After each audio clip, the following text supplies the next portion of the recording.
In this lecture, we are going to explore how non-type template parameters can work with our class templates.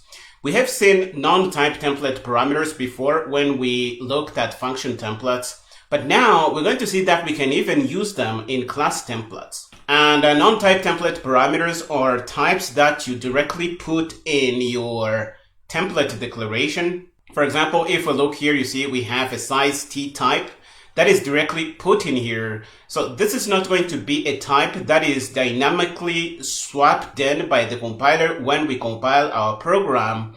This type is going to be hardwired in, and all we need to do when we create template instances is to specify values for that type. So for example, if our box container class is set up like this, when we create objects of it, we have to specify values for our non-type template parameters like we do here. For example, we can pass a 10 or an 11. And once we have this non-type template parameter in, we can use it in our program to do things. For example, we can use it to control the sizes of things. If, for example, our box container is of objects which have a color, we can control, for example, how many red objects we have in our box container. And if we want to add more, we're going to say that we have reached the maximum. You can get creative and really try to think about a way you can use these things. My job here is to make you aware of these possibilities. Okay, once we have this thing in, you can create an object of it, and this is going to work. But one thing you should know is that traditionally, non-type template parameters were very limited. In the past, all you could do was use int type likes, for example, int size t. And in general, those would be types you would use. And in general, those were only types you could use to model sizes or ranges to control the sizes of things. But in C++20, this limit has been alleviated, and you can use all kinds of crazy types as non-type template parameters, as I am going to discuss a little more in this lecture. It is also possible to use your template parameter type as a non-type template parameter. So let's take a closer look at our point class here. We have our template declaration, we have our parameter type, and we're going to use this type to set up a non-type template parameter, and we can do this. For example, if we created this class, and notice that the member variables are of type t, so this is going to be automatically swapped in by the compiler when we create concrete objects of this class. So if we create a point of int, this is going to be int. If we create a point of double, this is going to be double. But notice that the type here is also used as a non-type template parameter. This is what we mean with the syntax here. What this is going to do is going to give you access to this threshold value, and you can use in your program to do things. But at the same time, this is going to limit the first parameter here to the types that can only be used as non-type template parameters. So in the past, this could be only int or size t or long, or types that can really use to model sizes. You need to be aware of this. And I'm going to show you a simple example of this when we hit Visual Studio Code in a minute. Okay, with our point class here, for example, we could set up a point of int and specify our non-type template parameter. If we do this, the value we specify as our second template parameter should be of the same type because of the setup we did in our class definition. As you see here, these two guys have to be of the same type. Okay, if we do what we do on the second line here, this is going to give us a problem, especially in older versions of C++.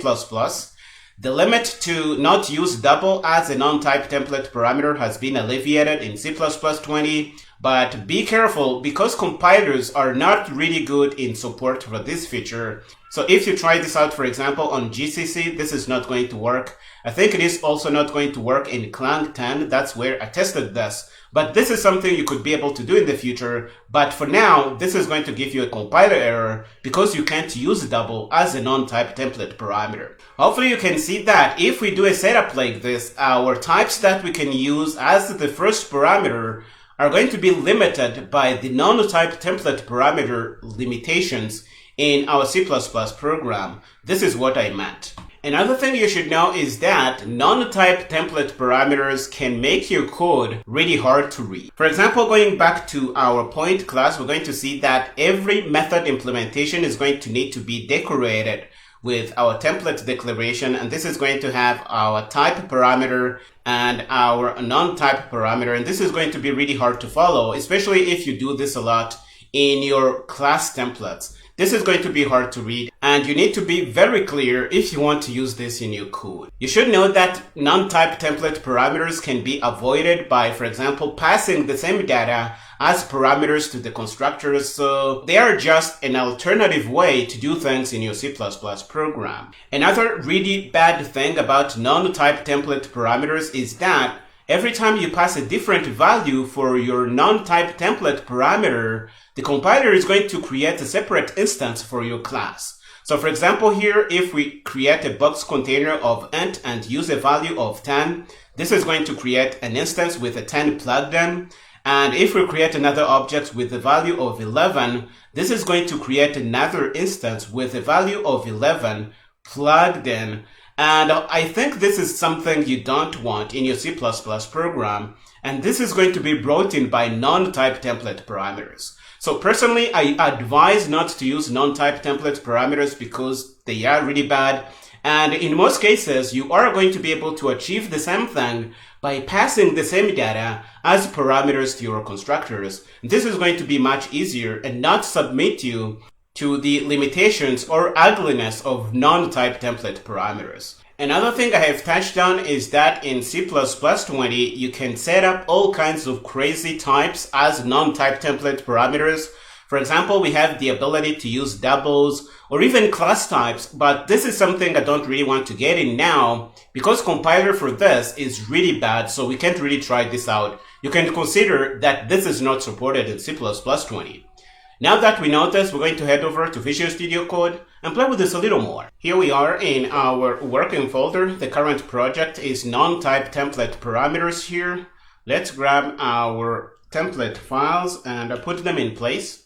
And I am going to put in my files for the box container class, which has non-type template parameter features built in. So we're going to be able to use this right away.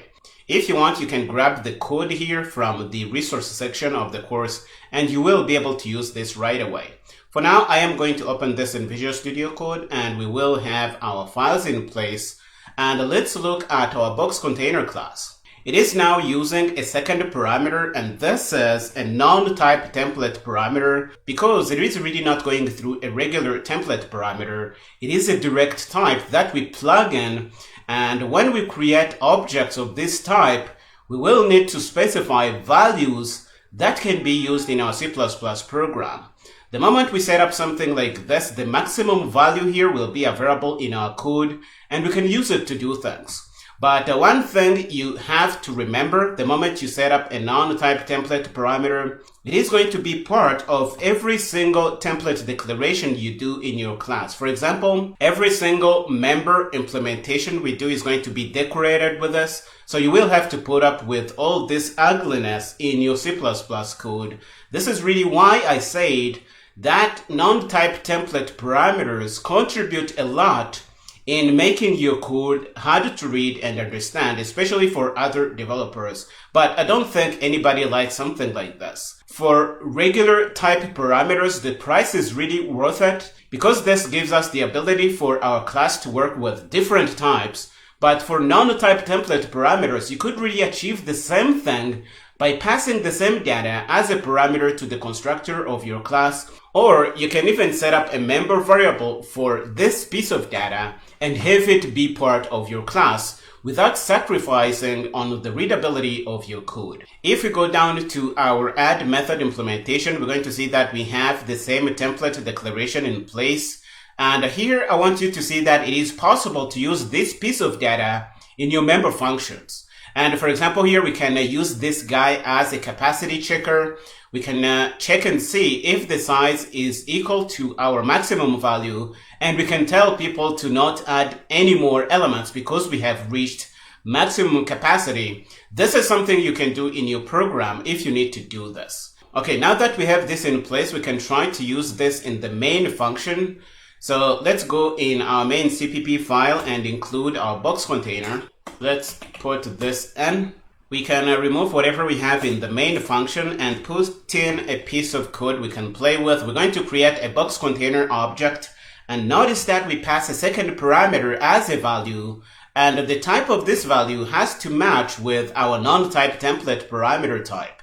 In this case, it happens to be size t. You can see that right here. So we're going to pass a value of this type as a second parameter to our function here. And this is going to work really well. We're going to add 5 elements. So 1, 2, 3, 4, 5. This is going to work just fine up to this point. Let's do that and we will see that this is going to work. We can build our program and pass this through GCC. The build is going to be good. We can clear, or we can bring up our PowerShell window on Windows. And if we run Rooster, we're going to see that we have the elements in. From this 11 all the way to this 7, we see the data printed out. But if we add something else, we're going to be going over the size we have here, a 5, and our add method is going to trigger an error message because that's what we set up in our add method. Let's go down and show you that if the size is equal to our maximum, we're going to see that we can't add any more elements. And if we do that, we're going to print this error message here. And let's make sure you see this. So let's pass this through GCC. The build is going to be good. We can clear and run Rooster. Now, if we try to add a 6th item, we're going to see that that's not going to work. It is not going to be added. You see the error message here, and we have 5 elements. We can achieve this using non-type template parameters. But again, you don't really have to go through non-type template parameters to do something like this, because you could just pass this maximum value as a parameter to this add function, and you can do the same thing without bending to the limitations and ugliness of non-type template parameters. Another problem with non-type template parameters has to do with which instances you generate for your objects. For example, here, if we create an object with a 5 for our non-type template parameter, this is going to create one instance with a 5 plugged in, because in the eyes of the compiler, this is one instance here. But if we copy the entire thing and, for example, put in another object and say we want this value to be a 10, if you need this in your application, you can do this.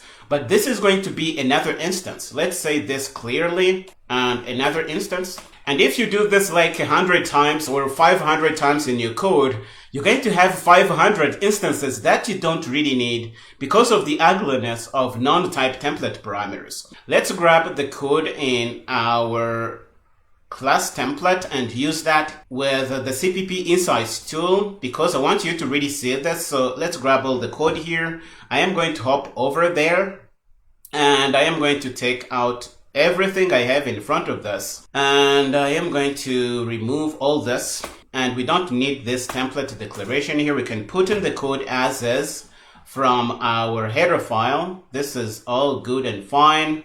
And we can grab the code we have in main and try to use that with CPP Insights. And we're going to see which template instances we get, because you really need to see what you pay if you use non-type template parameters in your code. So let's put in our code. We're going to create an object with our non-type template parameter as a 5 and a 10.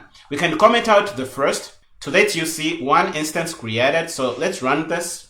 Okay, the build is good. If we go down and look at the instances we create, we're going to see that we have an instance with a 5 plugged in. The compiler is going to plug this in at compile time when it is generating instances for our object here. And this is really cool. But if you go down, you're going to see that we don't have any other instance. But if we enable the second line here and run this through the tool again, we are going to see that we are going to generate another template instance with this guy plugged in, and this is going to be really bad. So this is int box. Let's call this int box 1, or the first one is going to be 1, the other is going to be a 2. Let's run again. Okay, the tool is done. Now we can go on top and try to look at our template instances. If we go down, we're going to find an instance with a 5 plugged in. And if we go down again, let's scroll down all the way to here, we're going to see that we have another instance with a 10 plugged in, and this is really bad. So we are paying a heavy price of having a lot of boilerplate code generated in our binary, but we are really doing the same thing. All we need is a box container class that works on net. And the fact that we generate different classes if we change the values for our non-template parameter, this is really bad, and I wouldn't want this in my code. That's why I said that non-type template parameters are a bad thing in your C++ code, but I am going to leave the choice to you to use this in your code if you happen to need that.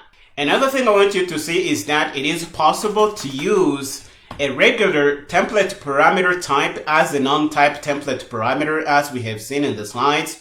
And here we have a simple point class to drive the point home. We have a simple point class with a simple template parameter. This is a regular type template parameter, and we are going to use this type as a non-type template parameter. So this type is going to be propagated to the second parameter and be used as a non-type template parameter. What this will allow us to do is, this will allow us to do something like this. Let's make sure we have different objects here, and we can comment this out and use our point class. That's what we want to see. So we can create point objects, and we're going to be using a net template instance. So this is going to work because our dynamic type is a net, and it is going to be plugged into our function template to create a template instance for int. But the type here is going to be propagated here and be used as a non-type template parameter. So this is going to work because int can work as a non-type template parameter. Let's make sure we remove this typo here, and this is going to work. If we build our program, we're going to see that the build is going to be good. Let's pass this through GCC. You see here, the build is good. But if we use a double value as our non-type template argument and do something like this, let's make sure we see the entire thing. We are going to see that in most compilers today, and by today I mean in May 2021, we are going to get compiler errors because you can't really use doubles as non-type template parameters. In older versions of C++, I think, from C++ 17 going backwards, you couldn't use doubles as non-type template parameters. And this is what is happening here. We are creating an instance of double for our point class, and this double type is being propagated to the second parameter as a non-type template parameter. So if we try to build the code, I think this is going to not work in my version of GCC. And this is the problem. You're going to see that double is not a valid type for a template non-type parameter. This is a very clear error, and we can see that here. So this is something you can do in your code, but be aware of the limitations. This is really all I had to share in this lecture. I hope you found it interesting. The main message was that it is possible to use non-type template parameters, but I hope it is super clear that these guys are going to make your code hard to read, in that every member function implementation is going to be decorated with this thing that we probably don't need. Another thing is that each time you create an object and use a different value for the non-type template parameter, the compiler is going to generate an instance, as we have seen in CPP Insights here, and this is really bad. You're going to pay a lot in terms of the size of your binary for something that you don't really need, or you can achieve using regular parameters either to your constructors or even functions that needs this type of data. We are going to stop here in this lecture. In the next one, we're going to learn about default values for template parameters. Go ahead and finish up here and meet me there.